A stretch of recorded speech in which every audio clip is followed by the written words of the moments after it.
34-ാമത്തെ പേജിലേക്ക് പോയാൽ 12-ാമത്തെ ചോദ്യം, वर्षों के बाद आषाढ़ के एक दिन में कालिदास और मल्लिका के पुनः मिलन के मार्मिक प्रसंग पर प्रकाश डाली. വർഷങ്ങൾക്ക് ശേഷം ആഷാഢ ദിവസം കാളിദാസും മല്ലികയും തമ്മിലുള്ള പുനർമിലൻ.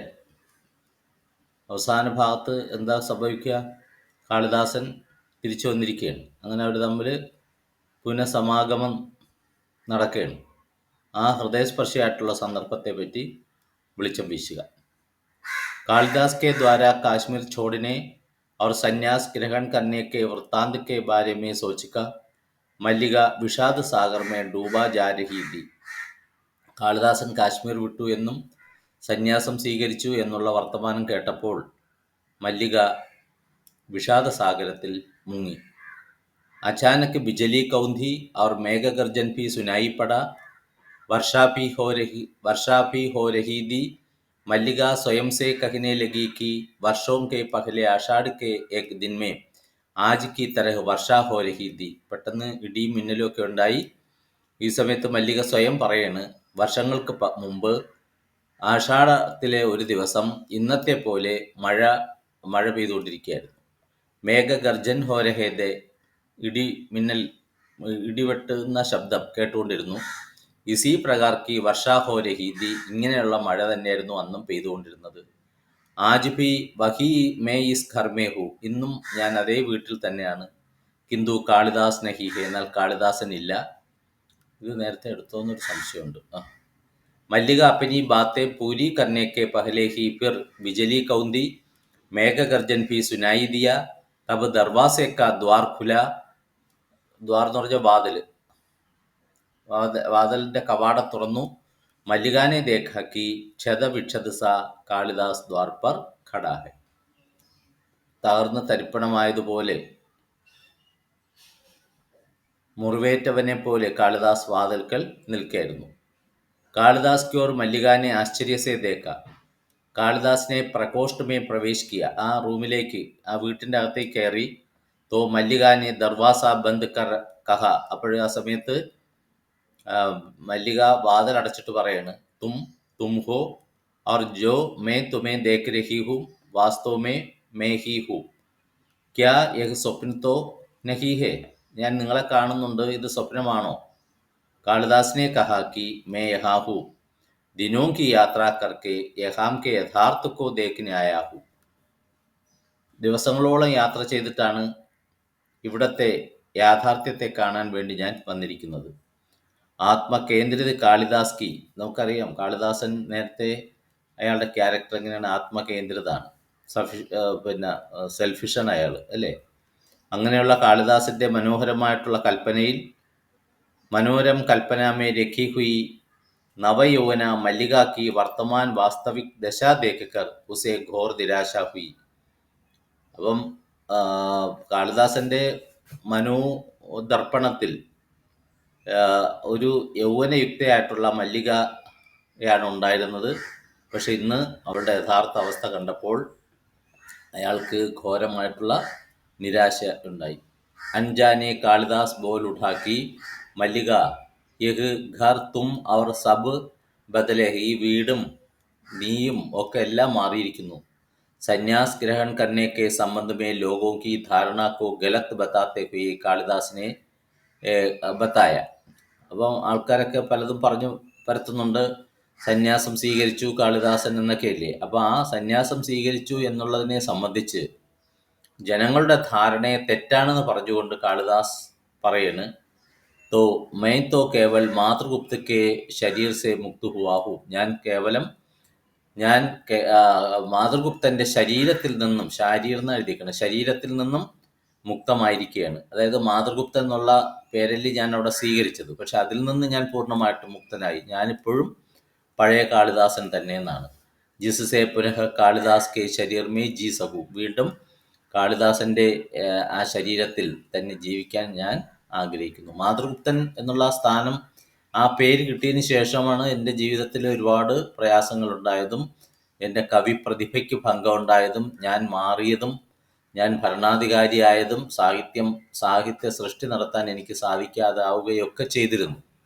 അപ്പം ഞാനിപ്പോൾ ആ ശരീരം ഉപേക്ഷിച്ചു, ഇപ്പോൾ വീണ്ടും ഞാൻ കാളിദാസനായി എന്നാണ്. कालिदास ने मल्लिका को बताया कि लोगों की धारणा है कि मैंने राजकीय जीवन और वातावरण में रहकर बहुत कुछ लिखा है. കാളിദാസൻ മല്ലികയോട് പറയുന്നത് എന്താണ്? ജനങ്ങളുടെ ധാരണ ഇതാണ്, ഞാൻ രാജകീയമായിട്ടുള്ള ജീവിതവും രാജകീയമായിട്ടുള്ള അന്തരീക്ഷത്തിലൊക്കെ ജീവിച്ചുകൊണ്ട്, രാജകീയമായ സാഹചര്യത്തിൽ ജീവിച്ചുകൊണ്ട് ഞാൻ ഒത്തിരി എഴുതിയിട്ടുണ്ട് എന്ന്. പരന്തു മേ ജാൻതാ ഹൂം വഹാ രഹിക്കർ കുച്ച് നഹി ലിഖ. പക്ഷേ എനിക്കറിയാം, അവിടെ താമസിച്ചുകൊണ്ട് എനിക്കൊന്നും എഴുതാൻ സാധിച്ചിട്ടില്ല. കുമാര സംഭവക്ക് പൃഷ്ഠഭൂമി ഏ ഹിമാലയ ഹെ. ഞാൻ കുമാരസംഭവം എഴുതി, പക്ഷെ അതിൻ്റെ പശ്ചാത്തലം ഈ ഹിമാലയമാണ്. അവർ തപസ്വിനി ഉമ തുംഹോ. മാത്രമല്ല, തപസ്വിനിയായിട്ടുള്ള ഉമ നീയാണ്. കാരണം കുമാരസംഭവത്തിലെ ഉമ, ശിവനും ഉമയും തമ്മിലുള്ള കഥയാണ് അത്, ഈ കുമാരസംഭവം. അപ്പോൾ അതിൻ്റെ പശ്ചാത്തല ഹിമാലയം, ഈ ഹിമാലയം തന്നെയാണ്. അതിലുള്ള തപസ്വിനിയായിട്ടുള്ള ഉമ നീ തന്നെയാണ്. മേഘദൂതക്ക് യക്ഷിക്ക് പീഡ മേരി പീഡ ഹേ.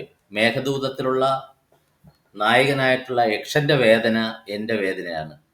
അവർ വിരഹ വിമർദ്ദിത യക്ഷിണി തുമ്പോ. അതിൽ വിരഹ ദുഃഖം അനുഭവിക്കുന്ന നായിക യക്ഷിണി, അതിൽ നീ തന്നെയാണ്. അതായത് ഇവിടെ പറഞ്ഞത് വന്നത് എന്താണ്? ഞാൻ എഴുതിയ കഥാപാത്രങ്ങളൊക്കെ നമ്മൾ രണ്ടുപേരും മാത്രമെന്നാണ്. അഭിജ്ഞാന ശകുന്തളാക്കെ രൂപമേ തുമി മേരെ സാമ്നെ തി. അഭിജ്ഞാന ശാകുന്തളത്തിലെ ശകുന്തളയായിട്ട്, ശാകുന്തള എന്നെഴുതിക്കുന്നത് ശകുന്തളയാണ്, ശകുന്തളയായിട്ട് നീയാണ് എൻ്റെ മുന്നിൽ നിന്നിരുന്നത്. മൈനെ രാജധാനി മേ രഹിക്കർ കുച്ച് നഹി ലിഖ. യഥാർത്ഥത്തിൽ ഞാൻ കൊട്ടാരത്തിൽ ഇരുന്നുകൊണ്ട് ഒന്നും തന്നെ എഴുതിയില്ല. ജോ കുച്ച് ലിഖ വാഹ്യഹാം കെ ജീവൻ കാ സഞ്ചയിത. ഞാൻ എന്തൊക്കെയോ എഴുതിയത്, ഞാൻ എന്തൊക്കെയോ കുറച്ചെഴുതി, അതെല്ലാം ഇവിടുത്തെ ഈ ഗ്രാമപ്രദേശത്തിലെ ജീവിതത്തിൻ്റെ ഒരു കളക്ഷനായിരുന്നു, ഒരാകത്തുകയായിരുന്നു. വാസ്തവമേ മൈനെ ജബ് ജബ് ലിഖ്നേക്കാ പ്രയത്ന കിയാത. എപ്പോഴൊക്കെ ആണോ ഞാൻ എഴുതാൻ പ്രയത്നിച്ചത്, തബ് തുമേ അവർ അപ്പനെ ജീവൻ കെ ഇതിഹാസ് കോ ഫിർ ദോഹരായ. അപ്പോഴൊക്കെ ഞാൻ എന്ത് ചെയ്തു? തുമേം അവർ അപ്പനെ ജീവൻ കെ ഇതിഹാസ് കോ, നിൻ്റെയും എൻ്റെയും ജീവിതത്തിൻ്റെ ചരിത്രത്തെ വീണ്ടും വീണ്ടും ആവർത്തിക്കുകയാണ് ചെയ്തത്. ജബ് ഉസ്സെ അലഗ് ഹോക്കർ ലിഖ്ന ചാഹ. ഞാൻ എല്ലാത്തിൽ നിന്നും മുക്തമായി എഴുതാൻ ആഗ്രഹിച്ചപ്പോൾ തബ് രചന പ്രാണവാൻ നഹി ഹുയി. അപ്പോൾ രചന ഒരിക്കലും സജീവവും ആയില്ല. എന്ന് പറഞ്ഞാൽ, ഞാൻ ഇവിടുത്തെ ഈ നമ്മുടെ ഗ്രാമപ്രദേശം, നമ്മുടെ അടുപ്പം, നമ്മുടെ സ്നേഹബന്ധം, ഇവിടുത്തെ സാഹചര്യം, ഇത് വിട്ടിട്ട് ഞാൻ എഴുതാൻ ആരംഭിച്ചപ്പോഴോ എൻ്റെ രചനയ്ക്ക് ജീവൻ നഷ്ടപ്പെട്ടതുപോലെ ഉണ്ടായി എന്നാണ്. അത്യന്ത ഭാവാവേശുമേ ആക്കർ കാളിദാസിനെ കഹ. വളരെ ഭാവതീവ്രതയിൽ കാളിദാസൻ പറയാണ്, രഘുവംശമേ അജിക്ക. ആജ് എന്ന് എഴുതിക്കുന്നത് അജാണ് കേട്ടോ, അജിക്ക വിലാപ് മേരി ഹി വേദനാക്കി അഭിവ്യക്തി ഹെ. രഘുവംശത്തിൽ അജന്റെ വിലാപം. രഘുവംശത്തിലുള്ള ഒരു പ്രധാന കഥാപാത്രമാണ് ഇത്, അജൻ. ആ അജന്റെ വിലാപം എൻ്റെ തന്നെ വേദനയുടെ പ്രകടനമാണ്. कालिदास के मुख से अपने अतीत के बारे में सुनकर मल्लिका ने अपने दोनों हाथों से मुख छिपाया. കാളിദാസൻ്റെ മുഖത്ത് നിന്ന് അവരുടെ കഴിഞ്ഞുപോയ ജീവിതത്തെ പറ്റി കേട്ടപ്പോൾ മല്ലിക തൻ്റെ 2 കൈകളും കൊണ്ട് മുഖം പൊത്തിപ്പിടിച്ചു. ജബ് കാളിദാസ് കോ മാലൂ ഹുവാ കി മല്ലിക ഏക് വാരാങ്കന കാ ജീവൻ വ്യതീത് കർ രഹി ഹെ. അവസാനം കാളിദാസനൊരു കാര്യം മനസ്സിലായി, മല്ലിക ഒരു വാരാങ്കനയെ പോലെ ജീവിതം നയിച്ചുകൊണ്ടിരിക്കുകയാണെന്ന്. തബുസെ അസീമ മനോവ്യഥാക്ക അനുഭവ ഹുവ. അപ്പം എന്ത് ചെയ്തു? ഉസെ അസീമ മനോവ്യഥാക്ക അനുഭവ ഹുവ. താൻ കാരണം തൻ്റെ പ്രിയതമ വാരാങ്കനയെ പോലെ ജീവൻ നയിക്കുന്നു എന്നറിഞ്ഞപ്പോൾ അത്യധികം മനോവ്യഥ അയാൾക്ക് അനുഭവപ്പെട്ടു. അവർ ജീവൻ കെ യഥാർത്ഥ കോ ദേഖ് കർ ചകിത് ഭി ഹോ ഗയ. ജീവിതത്തിൻ്റെ യാഥാർത്ഥ്യത്തെ മനസ്സിലാക്കിയിട്ട് അയാൾ അമ്പരത്ത് പോയി. കാരണം ഒരു കുഞ്ഞൊക്കെ ഉണ്ടല്ലോ അവൾക്ക്, അതാണ്. അടുത്ത ചോദ്യം, വർഷോ കെ ബാദ് ആയേ കാളിദാസിനെ മല്ലിക കെ ഘർ മേ കോൻസ യഥാർത്ഥ ദേക്ക. घर में जीवन का कौन सा यथार्थ देखा ഉസ്കാ പരിണാം ക്യാ ഹുവ. വർഷങ്ങൾക്ക് ശേഷം വന്ന കാളിദാസൻ മല്ലികയുടെ വീട്ടിൽ ജീവിതത്തിൻ്റെ എന്ത് യാഥാർത്ഥ്യമാണ് കണ്ടത്, അതിൻ്റെ ഫലം എന്തായി. വർഷങ്ങൾക്ക് ശേഷമാണ് മല്ലികയുടെ വീട്ടിലേക്ക് ആര് വരുന്നത്? കാളിദാസൻ വരുന്നത്. അപ്പോൾ അവളുടെ ജീവിതത്തിലുള്ള യാഥാർത്ഥ്യം എന്തായിരുന്നു, എന്ത് യാഥാർത്ഥ്യമാണ് അയാൾ കണ്ടത്, അതിൻ്റെ ഫലം എന്തായിരുന്നു. അല്ലെങ്കിൽ വർഷവും ബാദ് ആയ അതിഥി കാളിദാസ് മല്ലിക കെ ഹാം ക്യോ നഹി ടഹര. വർഷങ്ങൾക്ക് ശേഷം വന്ന അതിഥിയായ കാളിദാസൻ മല്ലികയുടെ വീട്ടിൽ എന്തുകൊണ്ട് തങ്ങിയില്ല എന്നാണ്. അവിടെ കൂടുതൽ നേരം നിന്നില്ല, മാത്രമല്ല മല്ലികയെ സ്വീകരിച്ചതുമില്ല അല്ലേ, എന്തുകൊണ്ടാണെന്നാണ് ചോദ്യം. വർഷവും ബാദ് ആഷാഢ के एक दिन में क्षत विक्षत सा കാളിദാസ് മല്ലിക കെ ഘർ മേ ആയ. പൂർണ്ണമായിട്ട് തകർന്നവനെ പോലെ, മാനസികമായിട്ടും ശാരീരികമായിട്ടും തകർന്നവനെ പോലെ കാളിദാസൻ മല്ലികയുടെ വീട്ടിലേക്ക് വർഷങ്ങൾക്ക് ശേഷം വന്നിരിക്കുകയാണ്. അതും ആഷാഢത്തിലെ ഒരു ദിവസം. കാളിദാസ് കെ മുഹ്സെ അപ്പനെ അതീത് കെ ബാരേമേ സുൻകർ. കാളിദാസൻ്റെ വായിൽ നിന്നും, കാളിദാസൻ്റെ മുഖത്തു നിന്നും തൻ്റെ കഴിഞ്ഞ കാലഘട്ടത്തെ പറ്റി കേട്ടപ്പോൾ, കാളിദാസൻ കൊട്ടാരത്തിൽ എങ്ങനെ കഴിഞ്ഞു എന്നുള്ള ആ കഴിഞ്ഞുപോയ കാലഘട്ടത്തെപ്പറ്റി കേട്ടപ്പോൾ, മല്ലികാനെ ദോനോ ഹാത്തോം സെ അപ്പന മുഹ് ഛുപായ. മല്ലിക തൻ്റെ കൈകൾ കൊണ്ട് മുഖം പൊത്തിപ്പിടിച്ചു. തബ് അന്തർ കെ കമരെ സെ ബച്ചെ കെ രോനെ കാ ശബ്ദ സുനായി ദിയ. ഈ സമയത്ത് അകത്തുള്ള മുറിയിൽ നിന്നും കുഞ്ഞിൻ്റെ കരച്ചിലിൻ്റെ ശബ്ദം കേൾക്കുകയാണ്. ഒരു കുഞ്ഞിൻ്റെ കരച്ചിലിൻ്റെ ശബ്ദം കേൾക്കുന്നു. ബച്ചിയാണ് കേട്ടോ, പെൺകുഞ്ഞാണ്. മല്ലികാനെ കഹാക്കി യഹ് മേര വർത്തമാൻ. മല്ലിക പറയുന്നു, എൻ്റെ ഇപ്പോഴത്തെ എൻ്റെ പ്രസൻ്റാണ് ഇത്, ഈ കരയുന്നത് എൻ്റെ പ്രസൻ്റാണ് എന്നാണ്. അതായത് ഇതാണ് ഇപ്പോൾ എൻ്റെ യഥാർത്ഥ ജീവിതം എന്ന് പറയുന്നത്. കാളിദാസ് കോ യഹ് ജാൻകർ ദുഃഖ് ഹുവാ കി മല്ലിക ഏക് വാരാംഗന കാ സാ ജീവൻ ബിതാ രഹി ഹെ और अब उस पर विलोम का अधिकार है. അപ്പോൾ കാളിദാസിന് ഇത് അറിഞ്ഞപ്പോൾ വളരെ സങ്കടം ഉണ്ടായി. എന്താണ്, മല്ലിക ഒരു വാരാംഗനയുടെ ജീവിതം നയിക്കുകയാണ്, ഇപ്പോൾ അവളിൽ അവകാശം വിലോമിനാണ്. ഇത്തനെ മേം കിസിനെ ദർവാസ ഖട്കടായ. ഈ സമയത്ത് ആരോ ദർവാസ, വാതിൽ മുട്ടുന്ന ശബ്ദം കേട്ടു. ആരോ വാതിൽ മുട്ടുകയാണ്. ഫിർ പയർ കി ചോട്ട് സെ ദർവാസ അപ്പനെ ആപ്പ് ഖുൽ ഗയ.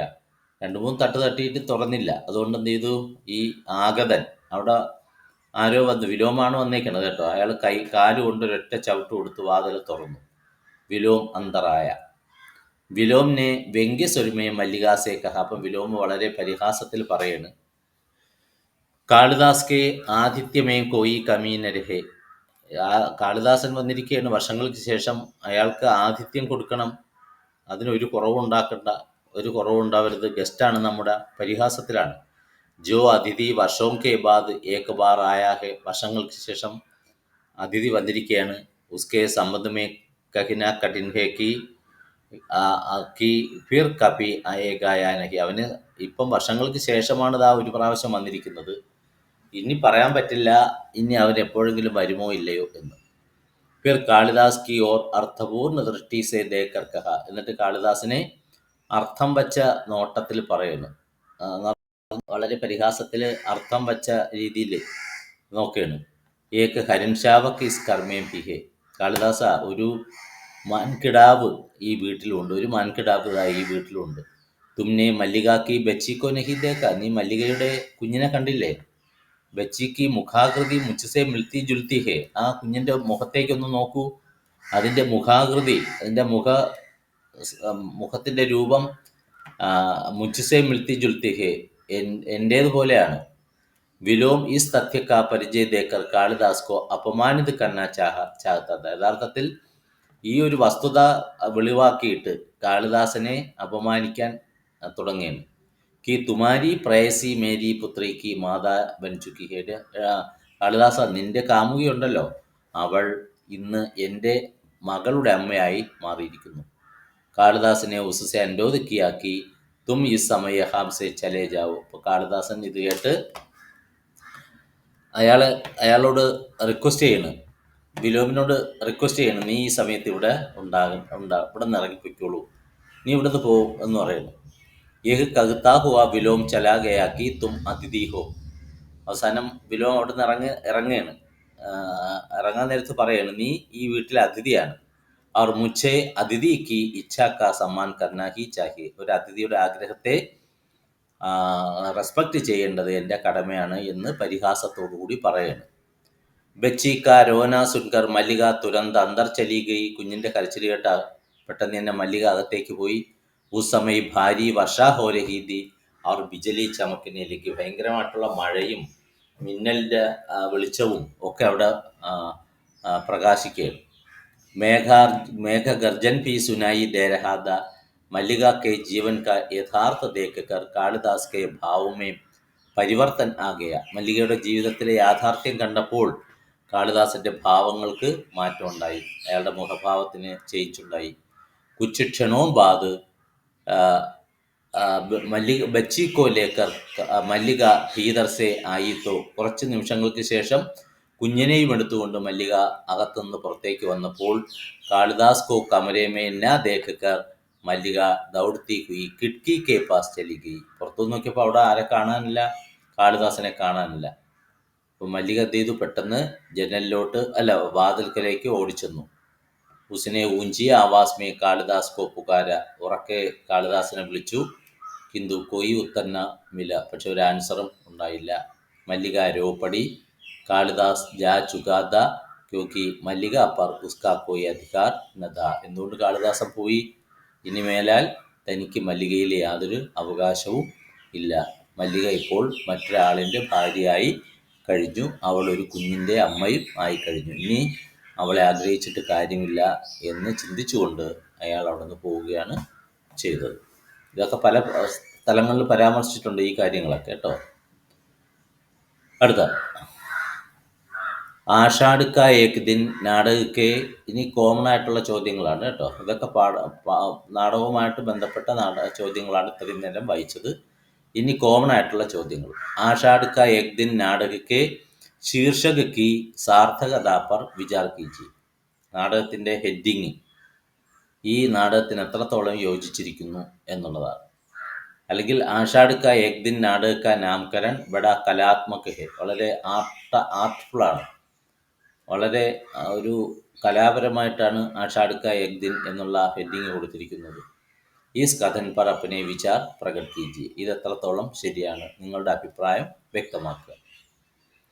ആഷാഢ് കാ ഏക് നാടക കാ ശീർഷക് നാടകക്കാർ മോഹൻ രാകേഷ് കി നാട്യ പ്രതിഭ കാ പരിചായക് ഹെ. അദ്ദേഹത്തിന് എന്തുമാത്രം നാട്യ പ്രതിഭയുണ്ട്, നാടകം എഴുതാനുള്ള കലാപരമായിട്ടുള്ള കഴിവുണ്ട് എന്നുള്ളതിന് തെളിവാണ് ആഷാഢ് കാ ഏക് ദിൻ എന്നുള്ള ഹെഡിങ്. കിസി ഭി കൃതി കെ വർണ്യ വിഷയ കാ സംബന്ധ് ഉസ്കെ നാമകരൺ കെ സാത്ത് ഹോന അനിവാര്യ ഹെ. ഏതൊരു കൃതിയുടെയും വർണ്ണവിഷയം, ഏതൊരു കൃതിയിലും വർണ്ണിച്ചിരിക്കുന്ന വിഷയത്തെ സംബന്ധിച്ച് വിഷയവുമായിട്ട് ബന്ധപ്പെട്ട് ഉസ്കെ നാമകരൺ കെ സാത്ത് ഹോന അനിവാര്യ ഹെ. അതിൽ കൊടുക്കുന്ന പേരും അതിൽ കൊടുത്തിരിക്കുന്ന ആ കൃതിയിൽ കൊടുത്തിരിക്കുന്ന വിഷയവും തമ്മിൽ ബന്ധം ഉണ്ടാവണം. ആകർഷക ശീർഷകവും വാലി രചനയും പാഠകവും കോ അപ്പിനി ഓർ ആകൃഷ്ട കർലെത്തി. ആകർഷകമായിട്ടുള്ള ശീർഷകങ്ങളുള്ള രചനകൾ വായനക്കാരെ തന്നിലേക്ക് ആകർഷിപ്പിക്കുന്നു. അക്സർ യഹ് ഭി ദേഖാ ജാതാ ഹെ കി ഉത്തം കൃതിയാ ഭി അനാകർഷക ശീർഷകവും കെ കാരൻ ഉപേക്ഷിത് കി ജാതി ഹെ. നമുക്ക് പലപ്പോഴും കാണാൻ പറ്റും, നല്ല കൃതികൾ, ശ്രേഷ്ഠമായിട്ടുള്ള കൃതികൾ പോലും അനാകർഷകമായിട്ടുള്ള, ആകർഷണം ഒട്ടും തന്നെ ഇല്ലാത്ത ഹെഡിങ് കൊണ്ട് അത് അവഗണിക്കപ്പെട്ടിട്ടുണ്ട് അല്ലേ. പലതും ഹെഡിങ് നമ്മൾ നോക്കും, കൊള്ളാമെങ്കിൽ നമ്മൾ ഉടനെ അത് മറിച്ച് നോക്കി വായിക്കാൻ നോക്കും. कृतियों के नामकरण का मुख्य आधार नायक या नायिका का नाम, कृति, उद्देश्य, कोई मुख्य घटना अथवा किसी घटना के घटित होने का स्थान होता है. ഒരു കൃതിക്ക് ഈ അടിയിലൊക്കെ വരച്ചിരിക്കുന്ന ഭാഗങ്ങൾ എഴുതിയാലും മതി 5 മാർക്കിനൊക്കെ ചോദിച്ചാലേ. അപ്പോൾ കൃതികൾക്ക് എങ്ങനെ പേര് കൊടുക്കുന്ന പ്രധാനപ്പെട്ട നാമകരണത്തിൻ്റെ പ്രധാനപ്പെട്ട അടിത്തറ നായകനായിരിക്കാം, നായികയായിരിക്കാം, അല്ലെങ്കിൽ നായകൻ്റെയോ നായികയുടെ പേരാവാം, കൃതിയാവാം, ഉദ്ദേശമാവാം, ഏതെങ്കിലും പ്രധാന സംഭവത്തെ വെച്ചുകൊണ്ടും ഹെഡിങ് കൊടുക്കാം, അല്ലെങ്കിൽ ഏതെങ്കിലും സംഭവം സംഭവിക്കുന്ന സ്ഥലത്തെ പറ്റി ഹെഡിങ് കൊടുക്കാം. ഇതൊക്കെയാണ് സാധാരണ ഹെഡിങ് കൊടുക്കുക. ശ്രീ മോഹൻ രാകേഷിനെ പ്രസ്തുത നാടക का नामकरण करते समय ഉപയുക്ത് ഉപയുക്ത് മുകളിൽ ചിഹ്നം കൊടുക്കണം. ഉപയുക്ത് ആധാരവും സെ ഭിന്ന് ഏക് ആധാർ കാ ആശ്രയ ലിയാ ഹൈ. എന്നാൽ മോഹൻ രാകേഷ് ആകട്ടെ നാടകത്തിന് പേര് കൊടുത്ത സമയത്ത് മുകളിൽ പറഞ്ഞ ഈ കാര്യങ്ങളുണ്ടല്ലോ, അതൊക്കെ നായകൻ്റെയോ നായികയുടെയോ പേരോ കൃതിയോ ഉദ്ദേശമോ പ്രധാനപ്പെട്ട ഘടനയോ സംഭവം നടക്കുന്ന സ്ഥലമോ ഇതിനെയൊക്കെ എന്ത് ചെയ്തു, ഈ ഒരു ബേസിനെ വിട്ടിട്ട് ഏക്ക് ആധാർ ഭിന്ന് ഏക്ക് ആധാർ കാ ആശ്രയിക്കുക, മറ്റൊരു ആധാരത്തെയാണ് ആസ്പദമാക്കിയിരിക്കുന്നത് അല്ലെങ്കിൽ ആശ്രയിച്ചിരിക്കുന്നത്. നാടകക്കാരനെ ഏക് ദിൻ വിശേഷ് की घटित होने वाली घटना के आधार पर ആലോച്യ നാടക का नामकरण किया है. ഒരു ദിവസം പ്രത്യേകിച്ച് സംഭവിക്കുന്ന ഒരു സംഭവത്തെ ആസ്പദമാക്കിയിട്ടാണ് ഈ വിമർശനത്തിന് അല്ലെങ്കിൽ വിശകലനം ചെയ്യുന്ന നാടകത്തിൻ്റെ നാമകരണം കൊടുത്തിരിക്കുന്നത്. अगर श्री मोहन राकेश नाटक के नाम पर नामकरण करते तो नाटक के नायक के नाम पर नामकरण करते तो അനുജിത് ഹോത്ത. ശ്രീ മോഹൻ രാകേഷ് നാടകത്തിലെ നായകനായിട്ടുള്ള കാളിദാസന്റെ പേര് ഈ നാടകത്തിൻ്റെ പേരായിട്ട് കൊടുത്തിരുന്നു എങ്കിൽ അത് ഉചിതം അല്ലാതാകുമായിരുന്നു. ക്യോങ്കി നാടകക്കെ ആരംഭിക ഭാഗമേ ഹി നായിക കാ പ്രഭാവ ഹൈ. കാരണം നാടകത്തിൻ്റെ തുടക്ക ഭാഗത്താണ് ആ നായകന് കൂടുതൽ സ്വാധീന ശക്തിയുള്ളത്. കൂടുതൽ പ്രാധാന്യം നായകന് ഈ നാടകത്തിൽ പ്രാധാന്യം ഒന്നാം രംഗത്തിൽ മാത്രം കൂടുതൽ. ദ്വിതീയ അംഗമേ നായകയ്ക്ക് കൊയ് ഭൂമിക നഹി ഹെ. എന്നാൽ രണ്ടാമത്തെ രംഗത്തിൽ നായകൻ്റെ യാതൊരു റോളും അതിൽ വരുന്നില്ല. इसलिए नाटक का नामकरण കാളിദാസ് യാ മാതൃഗുപ്ത രചന ഉചിത് നഹി ഹെ. അതുകൊണ്ട് നാടകത്തിൻ്റെ ഹെഡിങ് കാളിദാസൻ എന്നോ മാതൃഗുപ്ത് എന്നോ വയ്ക്കുക എന്ന് പേര് കൊടുക്കുക ഉചിതമല്ല. മല്ലിക നാം ഈസ് നാടകക്കോ ദേന അനുചിത് ഹോക. മല്ലികയുടെ പേര് ഈ നാടകത്തിന് കൊടുക്കുക അതും ഉചിതമല്ല. ക്യോങ്കി മല്ലിക ഏക്ക് കൽപ്പിത പാത്ര. കാരണം മല്ലിക ഒരു കൽപ്പിതമായിട്ടുള്ള ഒരു ഭാവനയിലുള്ള വെറും ഒരു കഥാപാത്രം മാത്രം, ചരിത്രപരമായിട്ടുള്ള മഹത്വം ഇല്ലാത്തൊരു കഥാപാത്രവും. ഇസ്മേം ഐസി കൊയ് വിശേഷ ഘടന ഭി നഹി ഹെ. ഇതിൽ എടുത്തു പറയത്തക്ക പ്രത്യേക സംഭവങ്ങളും ഇല്ല. ജിസ്കെ ആധാർ പർ പ്രസ്തുത കൃതിക്കോ നാമകരൺ കിയാ ജാ സകെ. അതിനെ ആസ്പദമാക്കി ഈ നാടകത്തിന് ഒരു പേര് കൊടുക്കാനായിട്ട്, ഈ നാടകത്തിന് പേര് കൊടുക്കാൻ പറ്റിയ വിശേഷപ്പെട്ട സംഭവങ്ങളും ഇതിലില്ല. Shri Mohan രാകേഷിനെ നാടകക്കെ നാമകരൺ may Uddesh co he പ്രധാനത നഹി ദി ഹെ. മാത്രമല്ല മോഹൻ രാകേഷ് നാടകത്തിന് പേര് കൊടുത്ത സമയത്ത് നാടകത്തിൻ്റെ ലക്ഷ്യം എന്താണ് അതിനും പ്രാധാന്യം കൊടുത്തിട്ടില്ല. ഉन्होंने एक വിശേഷ ദിവസ് കോ ഹി നാമകരൺ കെ ലിയെ ആധാർ യാ ആശ്രയ് മാൻ ലിയാ ഹെ. അദ്ദേഹം ഒരു പ്രത്യേക ദിവസത്തെയാണ് വച്ചുകൊണ്ടാണ് അദ്ദേഹം പേര് കൊടുത്തത്. इसलिए उन्होंने प्रस्तुत नाटक को आषाढ़ का एक दिन നാം ദിയാ ഹെ. അങ്ങനെയാണ് അദ്ദേഹം ഈ നാടകത്തിന് ആഷാഢ് കാ ഏക് ദിൻ എന്നുള്ള പേര് കൊടുത്തത്. ഇവിടെ മുതലാണ് അത് ശരിക്കും ആ ഹെഡിങ് എന്തുമാത്രം ഇതിന് യോജിച്ചിരിക്കുന്നു എന്നുള്ളതിൻ്റെ ഉത്തരം വരിക. നാടകക്കെ കഥാനക ആരംഭ് ആഷാഢ് കെ ഏക് ദിൻ മേ ഹി ഹോത്താ ഹെ. തുടക്കം ഒരു ആഷാഢത്തിലെ ഒരു മഴക്കാല ദിവസമുണ്ട്. മല്ലികാനെ ആഷാഢ് की पहली वर्षा में भीगने का आनंद पुलक अनुभव किया. मल्लिका ने उस आनंद पुलक का वर्णन अंबिका से किया. പ്രസ്തുത ഘടന സേ ഹി നാടക കഥാനക ആകെ ബഡ്താ ഹെ. മഴയത്ത് നനഞ്ഞു, അത് തൻ്റെ അമ്മയോട് പറയുന്നു. ഈ സംഭവത്തോടു കൂടിയാണ് നാടകം മുന്നോട്ട് പോകുന്നത്. ആഷാഢ് की पहली वर्षा के दिन में मल्लिका का मिलन कालिदास से हुआ था. ആഷാഢത്തിലെ ആദ്യ മഴയിലാണ് മല്ലിക കാളിദാസനുമായിട്ട് കാണുന്നത്. उसकी मधुर स्मृति का अत्यंत सजीव एवं हृदयस्पर्शी वर्णन नाटक में कई संदर्भों में हुआ है. ആ മഴക്കാല ദിവസത്തെ മധുരമായിട്ടുള്ള സ്മൃതികളുടെ സജീവമായിട്ടുള്ള ഹൃദയസ്പർശിയായിട്ടുള്ള വർണ്ണന നാടകത്തിൽ പല സന്ദർഭങ്ങളിലും കാണുന്നു. പ്രസ്തുത നാടക സമാപ്തി ഭി ആഷാഢ് കെ ഏക് ദിൻ മേ ഹോത്തി ഹെ. നാടകത്തിൻ്റെ അവസാനവും യഥാർത്ഥത്തിൽ ആഷാഢത്തിലെ ഒരു ദിവസത്തിലാണ് നടക്കുക. इस प्रकार आषाढ़ का एक दिन तथा उस दिन से संबंधित कुछ मूल संवेदनाओं को ही नाटककार ने प्रस्तुत नाटक के नामकरण का മൂലാധാർ മാനാ ഹെ. ഇങ്ങനെ നോക്കിയാൽ ആഷാഢത്തിലെ ഒരു ദിവസം ആ ദിവസവുമായി ബന്ധപ്പെട്ട ചില പ്രധാനപ്പെട്ട സംഭവങ്ങളെ ആണ് നാടകകൃത്ത് ഈ നാടകത്തിൻ്റെ പേരിന് വേണ്ടി, ഹെഡിങ്ങിന് വേണ്ടി ബേസായിട്ട് എടുത്തത്. ജോ സർവദാ ഉചിത് ഔർ കലാത്മക് സിദ്ധ ഹോത്താ ഹെ. അത് തികച്ചും ഉചിതവും കലാപരവും തന്നെയാണ്. അടുത്തൊരു ഇതിൽ 3 കൊടുത്തതാണ് കേട്ടോ. ഈ സെൻറ്റൻസ് ഇല്ല. അപ്പോൾ അത് നമുക്ക് അടുത്ത ഇതിലായിട്ട് വായിക്കാം.